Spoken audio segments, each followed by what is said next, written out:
ان سے پوچھو کہ ان میں سے کون اس کا ذمہ لیتا ہے؟ کیا اس قول میں ان کے کچھ شریک ہیں؟ اگر یہ سچے ہیں تو اپنے شریکوں کو لے آئیں۔ جس دن پنڈلی سے کپڑا اٹھا دیا جائے گا اور کفار سجدے کے لیے بلائے جائیں گے، پھر وہ سجدہ نہ کر سکیں گے۔ ان کی آنکھیں جھکی ہوئی ہوں گی اور ان پر ذلت چھا رہی ہوگی، حالانکہ پہلے اس وقت سجدے کے لیے بلائے جاتے تھے جبکہ وہ صحیح و سالم تھے۔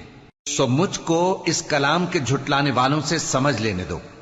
ہم ان کو آہستہ آہستہ ایسے طریق سے پکڑیں گے کہ ان کو خبر بھی نہ ہوگی، اور میں ان کو مہلت دیے جاتا ہوں، میرا داؤں بڑا مضبوط ہے۔